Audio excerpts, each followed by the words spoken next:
Ողջույն, մենք խոսում ենք այն ամենի մասին, ինչը ձեզ հետաքրքիր է։ 1001-ներ շարունակ մարդիկ ծնվել են, ապրել, սիրել եւ մահացել, բայց բոլորի համար էլ սերը հանելուկ է մնացել, քանի որ ոչ մեկի սերը մյուսի սիրուն նման չէ։ Ինչու Վալենտինը մահապատժի ենթարկվեց, այնուհետև սրբացվեց։ Որ ազգն է սիրահարների տոնին $692 միլիոն քաղցրավենիք գնում։ Ինչ անակնկալ էր պատրաստել Թոմ Քրուզը իր սիրելիի համար Վալենտինի տոնին։ Ինչ հրաշքներ գործեց Սուրբ Սարգիսը հանուն սիրահարների միության։ Վերջին տարիներին հայ իրականություն ներթափանցած բազմաթիվ օտարածին երևույթներից է նաև կաթոլիկ Սուրբ Վալենտինի տոնը, որն ամբողջ աշխարհում նշվում է փետրվարի 14-ին որպես սիրահարների տոն։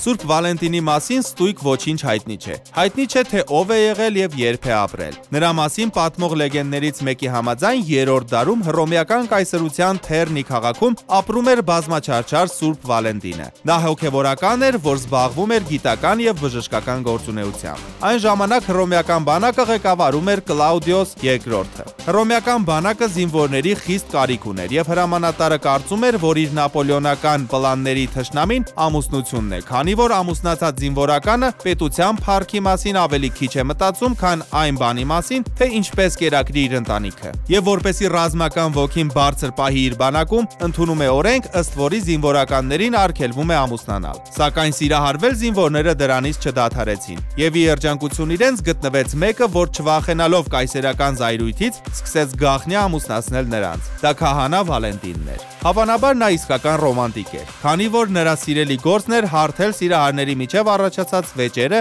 սիրային նամակներ գրել եւ զինվորների խնդրանքով ծաղիկներ նվիրել իրենց սիրեցյալներին։ Երբ կայսրն իմացավ այս բանի մասին, որոշեց վերջ դնել Վալենտինի այսպես կոչված հանցավոր գործունեությանը։ Այս պատմության մեջ ավելի ողբերգական էր այն փաստը, որ Վալենտինն էլ իր հերթին սիրահարված էր բանտապետի աղջկան։ Իր մահապատժի նախորդ օրը նա նամակ է գրում իր սիրեցյալին եւ վերջում ստորագրում՝ Քո Վալենտին։ Այսպես էր թե ոչ, ամեն դեպքում հավանաբար հենց այստեղից է առաջացել Վալենտինի օրը սիրային նամակներ գրելու սովորույթը։ Արդյունքում, որպես տառապյալ քրիստոնյա, Վալենտինը կաթոլիկ եկեղեցու կողմից սրբացվեց, իսկ 496 թվականին հռոմեացի Գելասիուս Պապը փետրվարի 14-ը կնքեց որպես Վալենտինի տոն։ Արևելյան Եվրոպայում Սուրբ Վալենտինի տոնը սկսեց լայնորեն նշվել 13-րդ դարից, իսկ Միացյալ Նահանգներում 1777 թվականից։ Գնալով նվերներ մատուցելը սկսեց ավելի մասսայական բնույթ կրել եւ դրա շնորհիվ որոշ գործարաններ սկսեցին մեծ հարստություններ դիզել։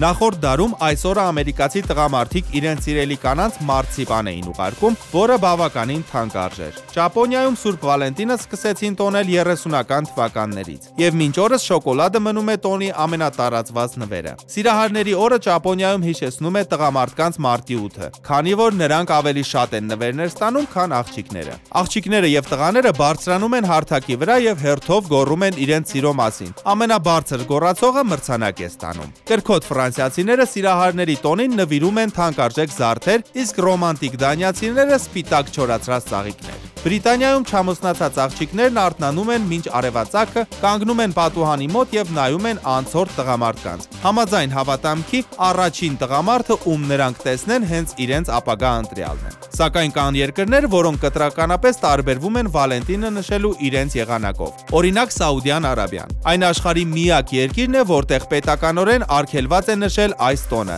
իսկ խախտողներին մեծ տուգանքներ է սպասվում։ Իտալիայում այս օրը կոչվում է քաղցր, քանի որ բոլորը միմյանց շնորհավորում են քաղցրավենիքով։ Ֆինլանդիայում չկա կանանց տոն։ Այդ իսկ պատճառով փետրվարի 14-ին նվերներ են մատուցում նաև մայրիկներին։ Անգլիայում մարդիկ նվերներ եւ սիրային ուղերձներ են հղում ոչ միայն մտերիմներին, այլ նաև սիրելի կենդանիներին, շներին, կատուներին, ձիերին։ Գերմանիայում այս օրը համարվում է հոգեկան առողջության օր, քանի որ այստեղ Սուրբ Վալենտինը համարվում էր բոլոր խելագարների հովանավորը։ Բայց համաձայնեք, որ բոլոր սիրահարներն էլ մի քիչ խելագար են։ Ամերիկացիները փետրվարի 14-ին ծախսում են $692 միլիոն քաղցրավենիքի վրա եւ գնում են մոտ 108 միլիոն վարդ։ Տոնի ավարտից հետո շատերը ստանում են անանուն նամակներ, եւ առավել հետաքրքրասերները վարձում են մասնավոր խուզարկուների պարզելու, թե ովքեր են այդ անանուն նամակագիրները։ Հաստատված է, որ կանանց 53%-ը կլքեն իրենց ընտրյալներին, եթե նրանք ոչ մի նվեր չստանան Սուրբ Վալենտինի տոնին։ Հաստատված է նաեւ, որ ԱՄՆ-ի 15% կանայք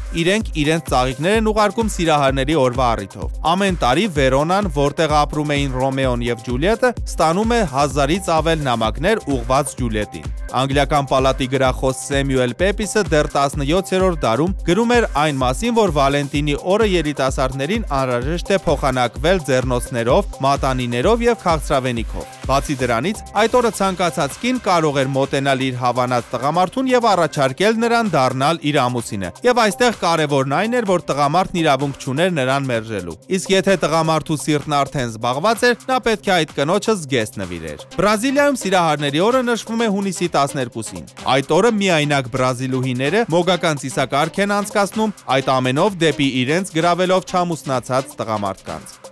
Նույնիսկ ամենահայտնի մարդիկ, ում առօրյայում հաշվարկված են անգամ վայրկյանները, սիրահարների օրվա առիթով հետաձգում են բոլոր գործերը եւ օրը նվիրում իրենց սիրելի զույգին։ Իհարկե, հայտնի մարդիկ առաջին հերթին ցանկանում են միայնակ լինել իրենց սիրեցյալի հետ։ Այդ իսկ պատճառով նրանց մեծ մասը գերադասում է օրն անցկացնել տանը, մի գավաթ գինու շուրջ։ Մի քանի տարի առաջ դերասան Թոմ Կրուզը իր կնոջ Քեթի Հոմսի համար շատ գեղեցիկ անակնկալ էր պատրաստել ընթրիք պատշգամբում, որը զարդարված էր ծաղիկներով։ Քեթիի խոսքերով Լուսինը կարծես պատվերով էր լուսավորում։ Շուրջը լռություն էր եւ ամեն ինչ հրաշալի էր։ Երգիչ Սիլը զարմացրեց իր կնոջը Հայդի Կլումին նրա համար մոմերով ռոմանտիկ ընթրիք կազմակերպելով մասնավոր լողափերից մեկում։ Իսկ օրինակ Դեյվիդ եւ Վիկտորիա Բեքհեմները ամեն տարի Սուրբ Վալենտինի օրը գնում են ռեստորան, երեխաներին թողնում են տանը եւ խնդրում են ռեստորանի տնօրինությանը իրենց տրամադրել օտար աչքից հեռու մի հարմարավետ սեղան։ Հայտնի մոդել Քեյթ Մոսն այնքան էր գլուխը կորցրել սիրուց, երբ հանդիպում է ռոքեր Փիթ Դոերթի հետ, որ մի անգամ մոռացել էր տոնի մասին, սակայն առավոտյան հիշելով իր թերացման մասին, նա մոտեցավ Փիթին եւ մի թուղթ պարզեց, որի մեջ գրված էր. «Ես քո հոգեվոր կինն եմ ընդմիշտ»։ Փիթը, ով եւս մոռացել էր տոնի մասին, այնքան էր հուզվել անակնկալից, որ խոստացավ Քեյթին երգ գրել Սուրբ Վալենտինի մասին։ Ցավոք սրտի ոչ Փիթը, ոչ Քեյթը իրենց խոստումները չպահեցին։ Հետաքրքիր է, որ հոլիվուդյան աստղերի մոտ ընդունված չէ Վալենտինի տոնին թանկարժեք նվերներ մատուցել։ Ավելի հաճախ աստղային կանայք փափուկ խաղալիքներ, ծաղիկներ եւ սրտիկներ են ստանում։ Ամեն դեպքում հաճելի է, որ Հոլիվուդում դեռ կա իսկական սեր, որտեղ գործում է ոսկե կանոնը։ Թանկ է ոչ թե նվերը, այլ ուշադրությունը։ Սիրահարների օրը շատ զույգեր երազում են ամուսնանալ, հուսալով, որ այդ օրը նրանց երջանկություն կբերի։ Այս տոնը իրենց հարսանիքի օրվա հետ համատեղել ձգտում են գրեթե բոլոր երկրներում։ Ջրասույզներ Քեթրին Օ'Քոնորը եւ Ջեյմս Օլիվերը ամուսնացան 2011 թվականի փետրվարի 14-ին լոնդոնյան ակվարիումում։ 2010 թվականին Ավստրալիայի Բրիզբեն քաղաքում սիրահարների տոնի նախօրեին հարսնացուների մրցավազք էր կազմակերպվել։ 100 կին հարսանեկան զգեստներով պետք է բռնեին միակ տղամարդուն՝ Դանիելին։ Հաղթողին սպասվում էր Լաս Վեգասի ուղևորություն Դանիելի հետ։ Այս ամենը կազմակերպված էր տեղի ռադիոընկերության կողմից։ Ի պատասխան վախեցնող վիճակագրության քաղաքում մեկ միայնակ տղամարդուն բաժին էր հասնում 7 միայնակ կին։ Որոշ երկրներում սիրահարների օրը ամուսնանալ այնքան շատ զույգեր են ցանկանում, որ ստիպված անհրաժեշտ է լինում կազմակերպել մասսայական պսակադրություններ։ Օրինակ 2011 թվականի փետրվարի 14-ին Ֆիլիպիններում միաժամանակ ամուսնացան 140 զույգ։ Այսօրը նույնիսկ շների հարսանիք կարելի է տեսնել։ Օրինակ 2011 թվականի փետրվարի 14-ին Նիկարագուայում տեղի ունեցավ շների ամուսնության արարողություն։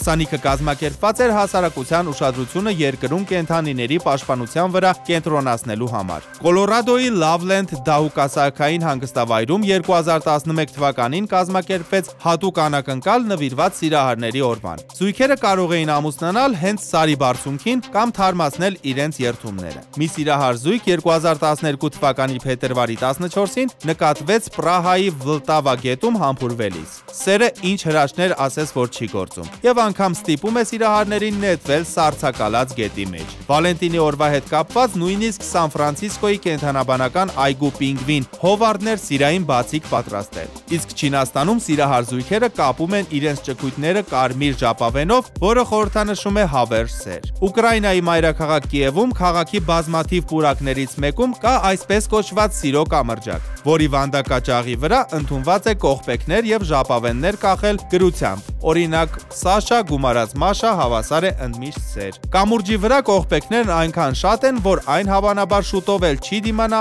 այդքան շատ սիրո եւ հավատարմության խորհրդանիշներին։ Բացի Ուկրաինայից շատ երկրներում են սիրում սիրահարները տոնին կամուրջից կողպեք կախել, իսկ բանալին գետը նետել։ Վալենտինի օրն ունի նաեւ հակառակորդներ։ Օրինակ, մահմեդական կանայք հավաքվել են փետրվարի 11-ին Կուալա Լումպուրից ոչ հեռու, կոչ անելով հրաժարվել նշելու սիրահարների տոնը։ Պաստառների վրա գրված էր. «Զգուշացեք Սուրբ Վալենտինի թակարդից»։ Մյուս ակցիան ընդդեմ Սուրբ Վալենտինի օրվան տեղի է ունեցել Հնդկաստանի Ամրիտսար քաղաքում, հնդկական աջ թևի Շիվ Սենա կազմակերպության կողմից։ Ընդդիմադիրները ոչնչացրեցին տոնի խորհրդանիշներն ու հուշանվերները 2011 թվականի փետրվարի 13-ին։ Չեմ կարծում, որ ճիշտ է վառել կամ ոչնչացնել այլ ազգերի տոները, նամանավանդ երբ այն քարոզում է սեր, բարություն եւ երջանկություն։ Պետք է ուղղակի առաջնային հիշել եւ տոնել սեփական տոները։ Հունվարի 26-ին մենք հայրս նշեցինք Սուրբ Սարգսի տոնը, որին կարծում եմ պետք է ավելի մեծ նշանակություն տանք։ Սուրբ Սարգիսը հովանավորել է Սասունցի Դավթին եւ Սասնա բոլոր հերոսներին։ Ոչ միայն ռազմի դաշտում, այլ նաեւ սիրո մեջ։ Սուրբ Սարգիս Զորավարը երիտասարդների արագահաս բարեխոսն է։ Նրա միջնորդությամբ բազմաթիվ հրաշքներ են տեղի ունեցել։ Սուրբ Սարգիսը սիրո երազանքն իրականացնող սուրբ է։ Կան բազմաթիվ ավանդապատումներ Սուրբ Սարգսի մասին։ Դրանցից մեկը աղքատ Աշուղ Ղարիբը սիրում էր մի մեծահարուստի աղջկա՝ Շահ Սանամին։ Աղջիկը եւս սիրում է նրան, բայց Աշուղի աղքատության պատճառով աղջկա հայրը արգելում է նրան ամուսնանալ, քանի որ մտադրված էր նրան կնության տալ մի մեծահարուստի։ Աշուղ Ղարիբը որոշում է մեծ կարողություն կուտակելու համար գնալ օտարության, աշխատելու։ Սակայն մինչ այդ Աշուղ Ղարիբն իր սիրած էակից խոստում է առնում 7 տարի սպասել իրեն։ Պայման է դնում, որ եթե ուշանա անգամ 1 օր, աղջիկը թող ամուսնանա հոր ցանկությամբ։ Այդ 7 տարիները շատ դժվար են անցնում Աշուղ Ղարիբի համար։ Նա զրկված էր իր գեղեցկուհուն տեսնելու հնարավորությունից, որևէ լուր չուներ նրա մասին, սակայն չէր հուսահատվում, այլ կարոտով սպասում այդ օրվան, երբ նրանք կհանդիպեն, ընտանիք կկազմեն եւ ամբողջ կյանքը կապրեն միասին։ 7 տարի շարունակ գիշեր ու զոր աշխատելով, Ղարիբը կարողություն ստեղծեց եւ տունդարձի ճամփա ընկավ։ Ճանապարհը լի էր փորձանքներով եւ խոչընդոտներով։ Թվում էր, թե Աշուղ Ղարիբը իր հույսը պետք է կորցնի, չի հասնի իր սիրած էակին։ Այդ ամենից դրդված նա ազնիվ սրտով եւ արդար մտքով աղոթում է Սուրբ Սարգսին, հայցելով արագահաս սրբի օգնությունը։